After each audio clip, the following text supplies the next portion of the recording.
ఎట్లా ఎవరికి ఇచ్చారో ఏంటో మనందరికి తెలిసిన విషయమే. కాబట్టి చదువుకున్న ఒక మహిళకి ఇవ్వడానికి కారణం ఏంటంటారు విజయ్ కిరణ్? ఆమె మొదటగా టీచర్ అండి. ఓకే, నేను వేరే కార్డ్స్ వాడదలుచుకోవాలా, ఎందుకంటే ఆమె ఎబిలిటీని బట్టి ఆమెకు ఉండేటువంటి శక్తిని బట్టే ఈ రోజున మంత్రి పదవి ఇచ్చారు.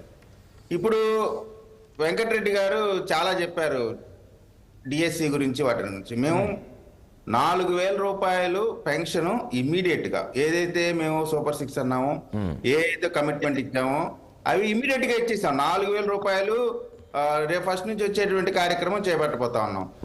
జగన్మోహన్ రెడ్డి గారి ప్రభుత్వంలో 2,000 చేసిన చంద్రబాబు నాయుడు గారి పెన్షన్ ని 3,000 చేయడానికి 5 సంవత్సరాలు పట్టింది. సో జగన్మోహన్ రెడ్డి గారు నేను 3,000 కంటే ఎక్కువ ఇవ్వలేను, 28లో ఒక 250, 29 ఎలక్షన్కి ముందు ఒక 250 మాత్రం ఇవ్వగలుగుతానటువంటి ఆ పరిస్థితిలో 4,000 రూపాయలు ఒకటేసారి ఇస్తుంది ఈ ఉమ్మడి ప్రభుత్వం చంద్రబాబు నాయుడు గారి నాయకత్వం.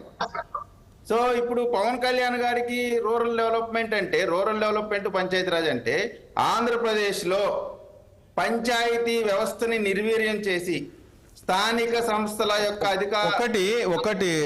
ఒక విషయము విజయ్ కిరణ్ గారు, ఇప్పుడు మనం టీడీపీ చరిత్రలో మనం చూసాం, అంటే ఇంతమందికి సరే మీరు అన్నది కూడా కరెక్టే, ఎవరికైనా అవకాశం ఇస్తేనే కదా వాళ్ళు చేస్తారా చేయరనేది, అది కరెక్టే. కానీ ఎప్పుడు కూడా ఈ అవకాశం ఇవ్వలేదు, ఇంతమందికి నాకు తెలిసి టీడీపీ చరిత్రలో ఇవ్వలేదు. దాంతోపాటు ఇంతమంది సీనియర్స్ ఉన్నప్పటికీ కూడా వాళ్ళని పక్క పెట్టిన ప్రధాన కారణం అంటే ఓన్లీ ఇది ఇప్పుడు ఇంత యువరక్తం అని మీరు అంటున్నారు, ఆయన వెంకటరెడ్డి ఏమో ఆ ఏజ్తో పాటు చెప్పారు, వీళ్ళు యువరక్తం ఎట్లా అవుతారని.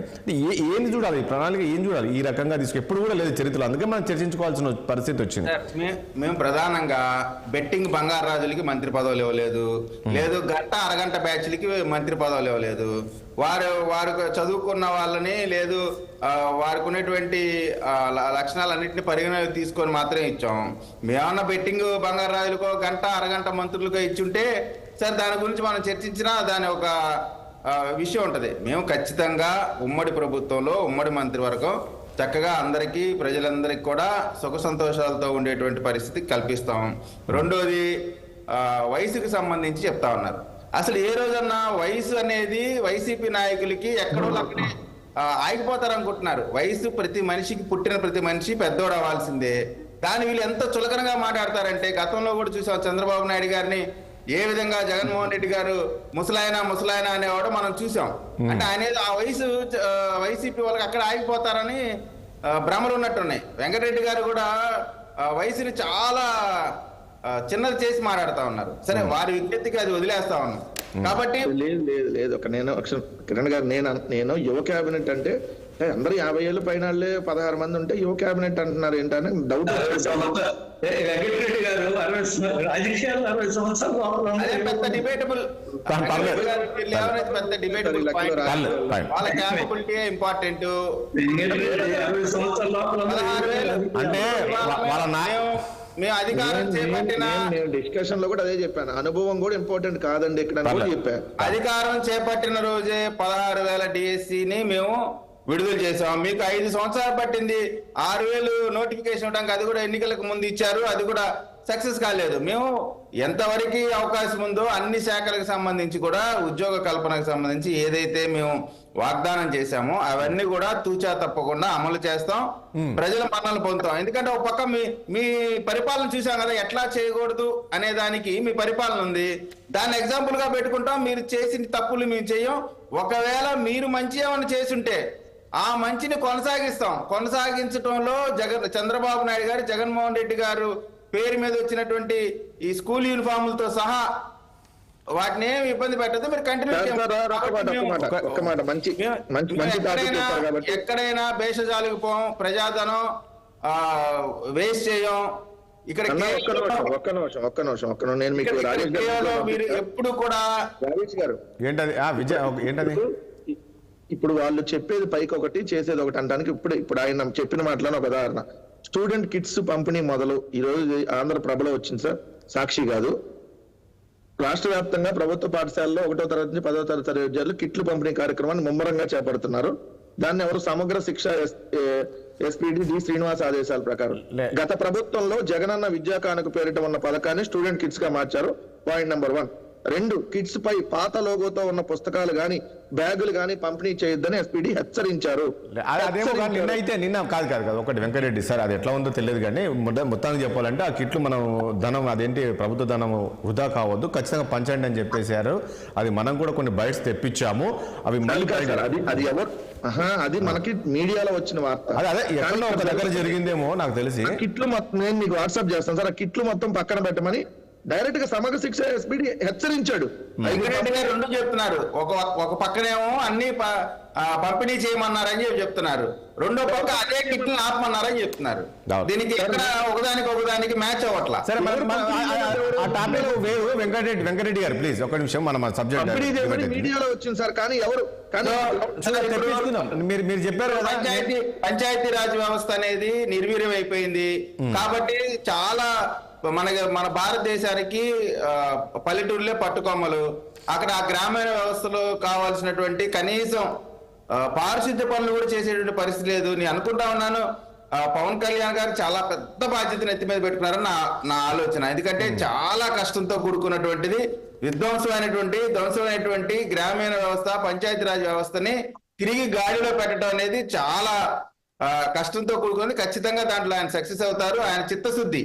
ఇప్పుడు రూరల్ ప్రాంతం అనేది ఇప్పుడు మనకి పొలాలు కానీ లేదు మనకు వచ్చే పంటలు కానీ అన్ని కూడా రూరల్ ప్రాంతం నుంచే వస్తాయి.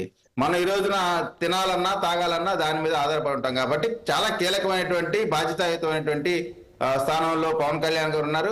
ఈ మంత్రివర్గానికి సంబంధించి ఒకటి కిరణ్ గారు, ఇప్పుడు ఈవెన్ హోంశాఖ కూడా అనితకి ఇచ్చారు కదా. సో మనం చూసాం గతంలో అనిత చాలాసార్లు అంటే వైసీపీ నేతలు ఏ రకంగా విమర్శలు చేసినా కూడా ఆమె అవన్నీ పట్టించుకోకుండా పార్టీ కార్యాలయానికి వచ్చింది, పార్టీలో ఉంది. కొంతమంది మహిళలు, చాలామంది 30 మంది మహిళలు అనుకుంటా, మహిళలు మిస్ అయిపోతున్నారు, ఎటుపోతున్నారు ఏంటో అనేది కూడా చాలా వరకు ఆమె మాట్లాడింది. సో ఇప్పుడు హోంశాఖ మంత్రి అయింది కాబట్టి అసలు వాళ్ళు ఎట్టున్నారు ఏం కదా దానిపైన కూడా విచారణ చేయాల్సిన అవసరం, ఎందుకంటే దానిపైన అది చాలాసార్లు మనం చర్చించాం. ఖచ్చితంగా చేయాల్సిందేనండి. ఇప్పుడు ఏదైతే మేము ఆరోపణలు చేశామో వాటన్నిటి మీద కూడా మేము విచారణ చేస్తాము. దానికి సంబంధించిన అన్యాయానికి గురైన సోదరుడు చెప్పినట్టు సుగాలి ప్రీతి విషయంలో కానీ అన్నిటి విషయంలో కూడా చట్ట ప్రకారం పనిచేపిస్తున్నాం. అందులో అనుమానం ఏం లేదు. కాకపోతే ఇక్కడ ఒకటండి, ఇప్పుడు జగన్మోహన్ రెడ్డి గారికి ఇంకా ప్రజలు ఓడించారు, మనం తప్పులు చేశామనేటువంటి ఆలోచన లేదు. ఎందుకంటే నిన్న చూసాం, నిన్న మొన్న రివ్యూ పెట్టుకొని అనంతబాబుని, నాకు అర్థం కాదు, వీళ్ళేమో ఒక పక్కన అనంతబాబుని సస్పెండ్ చేశామంటారు, రివ్యూలో మొదటి సీట్లోనేమో అనంతబాబుని ముందు కూర్చోబెట్టుకొని జగన్మోహన్ రెడ్డి గారు ఆయన ఉపన్యాసం ఇస్తా ఉంటారు. అంటే ఒకదానికి పొంతం లేదు. వార్త కూడా భూమి మీదకి రావాలా, ప్రజల్లో ఏం జరుగుతుంది, ప్రజా వ్యతిరేకత ఏంది, మనం ఏ కమ్యూనిటీస్ ని ఏ విధంగా ఇబ్బంది పెట్టామనేటువంటి వాస్తవాలు తెలుసుకొని ప్రవర్తిస్తే వారికి ఫ్యూచర్ ఉంటుంది. లేకపోతే ఈ 11 స్థానాలు కూడా మిగిలే అవకాశం ఉండదు. చూద్దాం. నెక్స్ట్ మరొకటి, నేను ఇంతకుముందు అన్నట్లు 2 రోజులుగా అది అయ్యన్న పాత్రుడి వీడియో బాగా వైరల్ అవుతుంది. ఎందుకు ఆయన కామెంట్ చేయాల్సి వచ్చి ఒకసారి ఆ వీడియోలో ఏమిదో ఒకసారి ప్లే చేయరా, అయ్యన్న పాత్రుడు మాట్లాడింది ఏంటనే. వాడు ఓడిపోయాడని సావాలి, మళ్ళీ అపారమైన ధనబలం ఉంది, కులబలం ఉంది, పక్క గవర్నమెంట్ ఉన్నారు 7 మనుషులు తెలంగాణలో.